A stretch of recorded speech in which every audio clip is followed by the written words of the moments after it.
Okay, here we go then. We will call the safety meeting to order, May 6th, 3:30, and we'll just, as typical, start at the top with building codes. Hold on, I got like 5 different things going here. Okay, We'll move down the agenda, Darren. sure.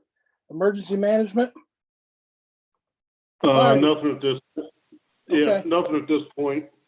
okay. You're next with fire department.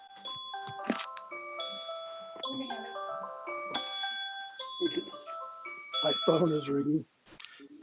I was Anything gonna for say, fire phone's department? ringing. What's that? Anything for fire department, Mike? Yeah, a couple things. First of all, community ambulance is in the process of getting sold. Had a phone conference with them, the mayor and I think it was last week. They said there's gonna be no changes in the service. We're out about a month or 2 yet from them changing hands. They're going to a larger company, being sold to them, which is called Superior Ambulance. I don't know how many states they cover. Big thing is we'll have to revise the contract once they're sold, because they'll no longer be owned by Beaumont Health. So we'll have to explore that, and we're just kind of waiting until the process goes through and everything's finalized. Also, this last week, I had a phone meeting with ISO, the insurance company, the Grades Fire Departments. We got them some information they needed. I don't know if they'll make a visit or not. So they're kind of processing that stuff and just waiting to hear from them. I got a thing from the EMA and FEMA about a grant for possibly replacing some of our costs for COVID expenses. The minimum you can apply for is $3,300, and what they do is they'll pay 75% of it. We've paid $3,395.34 that I can attribute to COVID right now. Even if I figure in, we had one of our members out on military leave. With just the military leave, that was only 2 days of overtime that it created, and I don't know if we can even ask for that. The one nice thing about this grant, it is cumulative. If the COVID stuff keeps going, we can add to it if we have more expenses. But kind of what I'm looking at now with that is, with the other big cities in Ohio and suburbs and the amount of patients they're having, and we are just over the threshold, I'd say our odds are pretty low of being successful. I mean, $3,000 out of our, almost $4,000 out of our budget hurts, but I don't know what our success rate would be. The grant seems rather complicated with the amount of forms we'd have to fill out. I'm willing to do it. I guess I'm just looking for direction. If you guys want me to go ahead and do it, I'll start working on it. Or if you just want to hold, there's no deadline as of right now, but they say to get your paperwork in early. So what's your guys' thoughts on that? Can I ask a question quick first? What's that? Can I ask a question quick? Sure. That $3,300 that you attributed, was that solely for the fire department or was that citywide? And can we apply citywide? Fire department. That's just what for supplies for us. M95 masks, cleaning supplies, raincoats, gowns, that kind of thing. I think if it's not too much trouble, I think anytime we can get free money, well, I think we should try. Okay. We'll look into it. Is there any other questions for me? That's all I have, unless you guys have anything else. Do not. Okay, then let's move on. Of course, fire protection contracts. I don't expect we have anything there yet. Nope. Health department. This is Beth. Yep. And the environmental health division, I am in the office this week. Every other week, I work from home, been busy doing grass complaints. We don't have any solid waste on the books. I just finished the only 2 I had today, and they were abated, so they were dismissed. Have conference calls about 2 to 3 times a day, so trying to work my schedule around that. Do any other stuff. We've been receiving quite a few complaints on people on the COVID-19, whether they're following the rules or whether they're open, not open, that type of stuff. And usually the mayor handles any of those on the, if they're supposed to be not open. So that's pretty much all I have. Okay. Tiffany's Don't know. here. I just touched base quick that we still are just at 8 cases for the city. 7 have resolved and are off of quarantine. There's still 1 on. Still following their contacts and other cases that are positive in other counties, but the contacts happen to be in Shelby City, still following those. I did receive a call today from Crestwood Care Center that there's an employee that tested positive. However, she has already been home and quarantined and has not been in the facility for the last 13 days. So fingers crossed, there's no risk of the virus being inside of Crestwood facility. I did drop off 40 test kits Friday. So if 2 or more residents are symptomatic, they have the kits available to swab and can send those off to be tested. And that's all I have. And it's my understanding that no one else in that facility is showing any symptoms one bit whatsoever. So that's a good thing. Sure. Yes, that is a good thing. And hopefully it stays that way.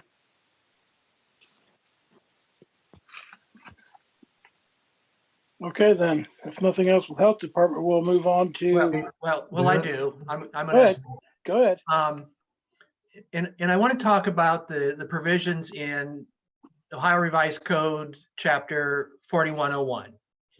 And of course, this was brought to my attention because 2 sections of that code have been posted on the health department's website. So that's how I knew about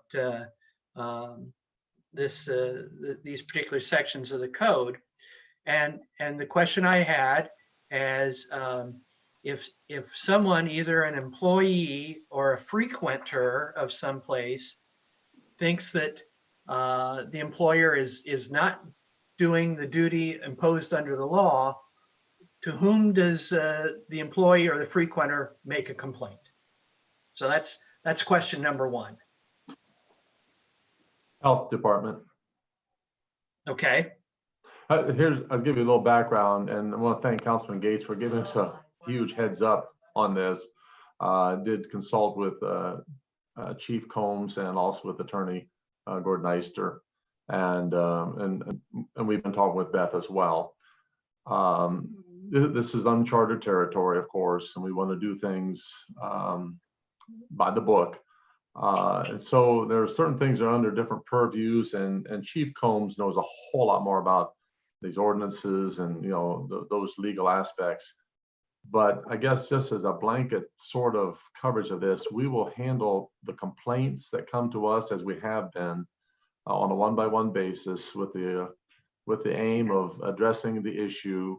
No matter who reports it, it's anonymous unless someone writes and puts their name to it. But I don't care who reports it. We will investigate, use that term, and then we will recommend if there are deficiencies there. We will recommend mitigation of those issues. We've had some mild, maybe cases of this, of some concerns at one of our locations a little while ago. And so actually Tiffany went out and took a personal tour and said, I think you could do this or do that and make some changes. So we're basically going to handle the complaints almost like we do nuisance abatements or things of that nature.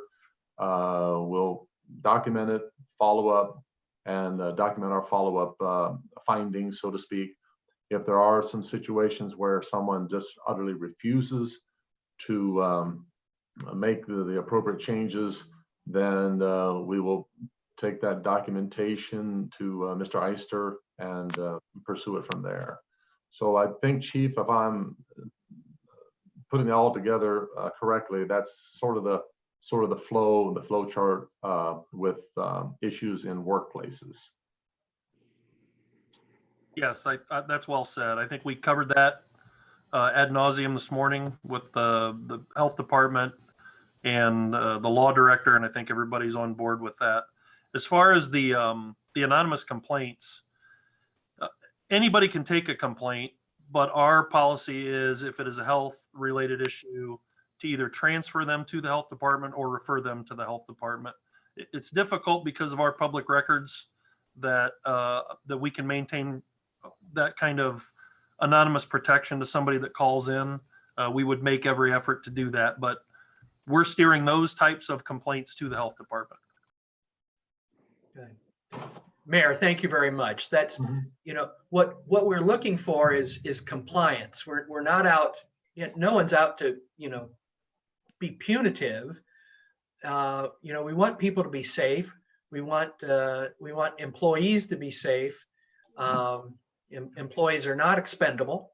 They are a valuable asset in any organization, and as well as the frequenters, the customers who go in. So I'm very glad to hear those words from you, Mayor. You know, and if someone is going to be obstreperous and uncooperative, you know, as this layperson reads that section of the revised code, it is a criminal offense. And then we'll let the law director do his work on it. So, but the other question that I had posed last week is, what are we going to do to protect whistleblowers, for lack of a better word, from retribution and punishment by an employer? And I'm not here to beat up employers, but I'm here to protect people. So I understand the public records. Trust me on that. But I understand the fear that people have that they would rather not, they would rather be silent than to expose themselves to, you know, retribution up to and including firing. And we know that things we're hearing from you know, as we go back to work with workers' comp and things, that if an employee, you know, refuses to work because he or she deems to be unsafe, they are to be reported to unemployment compensation and be denied their benefits. You know, that's outrageous. So, you know, I want safe conditions for everyone, and I want protection for whistleblowers. So, you know, but again, Mayor, what you have said encourages me, and I do appreciate it. Thank you.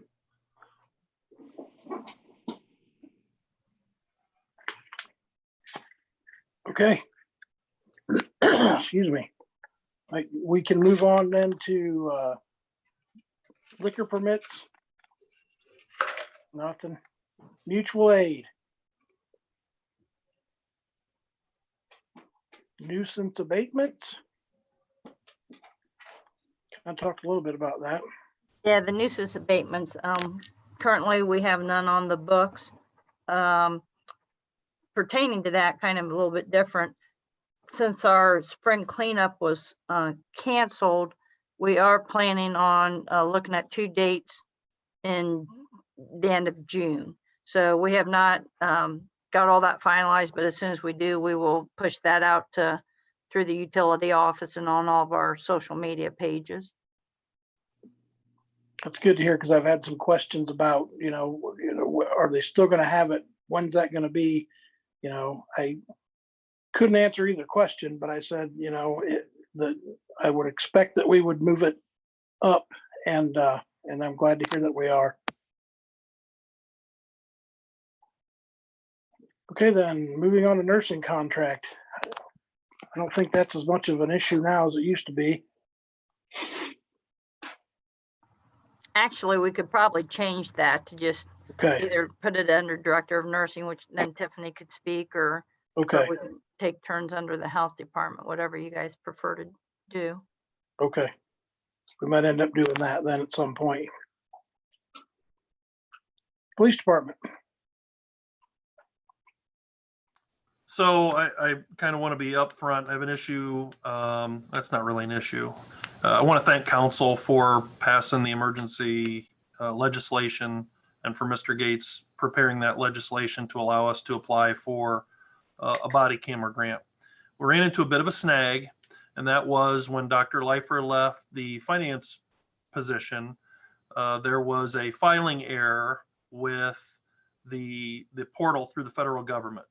And so Mr. Crum had worked tirelessly for the last 2 days to try to cut through some of that red tape and get us, or get himself, on that website application, and was unable to do so. So we've missed that deadline for that grant. I think I need to have a conversation at some point with the mayor and the finance director. That $10,000 is appropriated.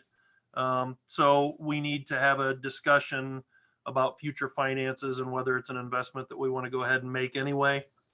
And I think we'll have that conversation and address that in the near future.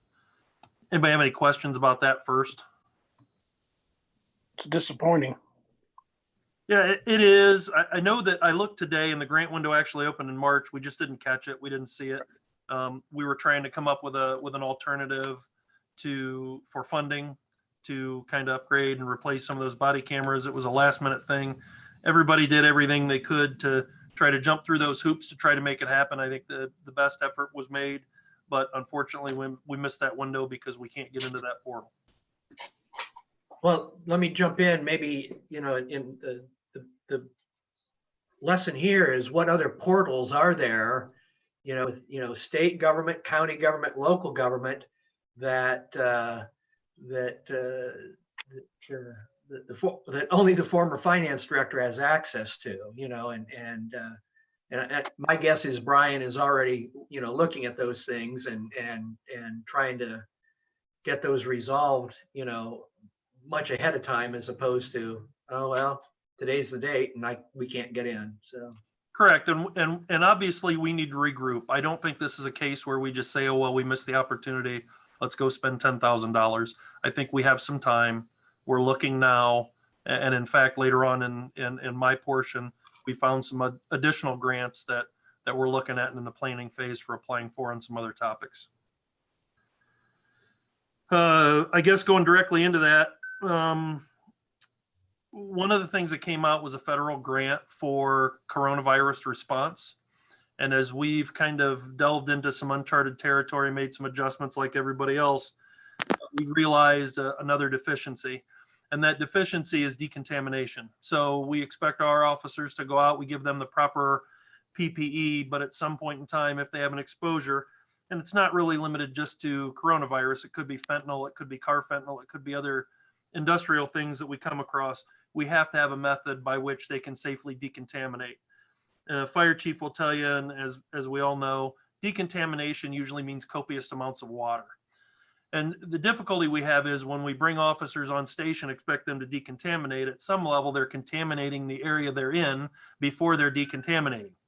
So, and that also brings up the issue of decontaminating and washing clothing. So as we looked at this and looked at the available grants, I'm going to let Joe speak on it a little bit. He's got a little bit more insight than I do. But essentially what we're looking at is a grant application to add 2 decontamination stations, which would be kind of large industrial showers in our Sally Port, and then also adding clothes washers and dryers, both within the jail and also in the Sally Port. And the other additional thing that we want to add, something that we never really thought about, was hand sanitization stations. So going in and out of the jail, going in and out of the doors, we're lacking in hand sanitization stations, something that we could use, kind of a touch-free way of cleaning your hands in and out just to stay a little bit safer. Probably things that we should have been doing, but I'm going to turn it over to Joe to kind of cover some of that because we've already started that process. Well, what we did is we contacted a local architect, and to get really good numbers to submit to for the grant, we need good numbers. So the architect came in, looked and saw what we need to do, and we should be getting that quote here very soon, so we can get those numbers and then put that in the grant application and then go from there. Bells, did you want anything more than that, Lance? Or? No, Joe's been very helpful with that process and contacting an architect and getting some of those things done. I think one of the issues that we had was a question about whether or not our hot water system would be sufficient enough to supply water to that based on codes and all those studies. So, there may be an additional separate hot water heater, but all those things would be added to that grant project. And again, there are things that come up in these projects that in these times that we see where maybe we could have done a little bit better, and what can we do to move into the future. And this is a good opportunity for us to fix that. The other issue that we had, I'm going to go ahead and include it now. We discussed it. Really, it falls sort of on the jail, sort of not. So I think I explained that our phone provider for inmate phones abruptly canceled our contract with 30 days notice. Mr. Iser had an opportunity to look at that contract. There doesn't appear to be any recourse, but we have reached out to some vendors, and we had a large presentation by a pretty big nationwide vendor, and they're used to working in bigger jails. And we did get some quotes, and we looked at both a standalone phone system and replacing our visitation system within the jail. And there's a number of bells and whistles that I won't go over, but the cost is pretty staggering. They will offer no payment to us, but we looked at a longer term contract. So we just picked a number out of a hat, kind of loosely looking at it. We looked at a 10-year contract. If we wanted to go through this company for phones only, it would cost us $12,500 a year for a 10-year period. If we went to the visitation stations with all the bells and whistles, and that would also include then the phones, it's a $20,000 a year cost for a 10-year period. So it's the difference between $125,000 and $200,000 total cost for the life of that contract. So we're obviously going to look at some other vendors. This vendor told us that right now, given the current situation, a lot of smaller companies, cash is king. And so a lot of these smaller companies are having some difficulty because of the economy, and they're just simply pulling out of these smaller contracts that don't make them a lot of money. So we're going to operate right now without a contract for a phone system. We're going to make arrangements and adjustments for inmates to still be able to use a telephone. We have to be very careful of that, obviously, because we don't want them, we don't want large, long distance or international phone calls. But in the interim, we're going to continue to do our due diligence to see if we can find a contractor that has a reasonable cost for a phone system.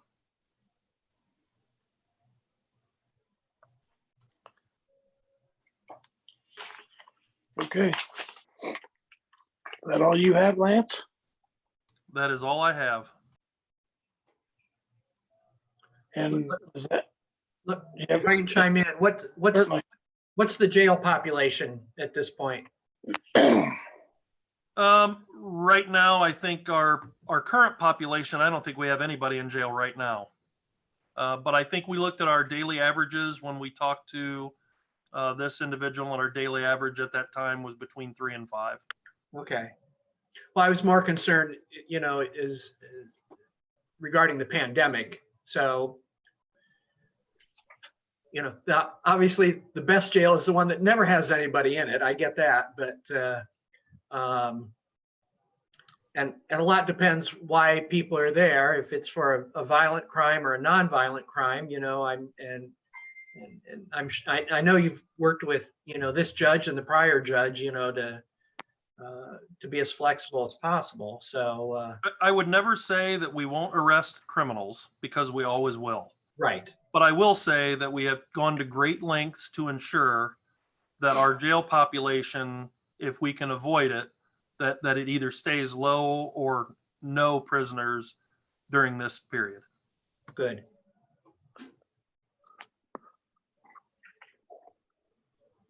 Okay, and that would move us on to jail, and I don't assume you have any more to talk about. Okay.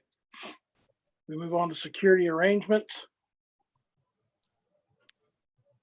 And then on to both our dependents funds, volunteer firefighters and volunteer peace officers. And of course, we know those are there if we need them. Hope we never need them. We've done our business for the year. We have. So barring anything else, we can adjourn. And I don't have a clock close to me. So, oh yeah, 3:59. Darren, Yes, sir. may I just say a thank you to Mr. Geis again for helping us Absolutely. get all this Zoom set up and the live streaming. I think it's the first one, right, Joe? That we've done it in this fashion. Correct. Before Yeah, we the were rest of kind of, them, I've had a camera pointed at a TV. So this is going Yeah. straight from Zoom right into our Boxcast service out to the internet. So Joe spent an hour with me roughly today, making sure that this tablet was set up and making sure I knew what I was doing. So when I got home, that everything went smooth and as uncomfortable as I was with this, I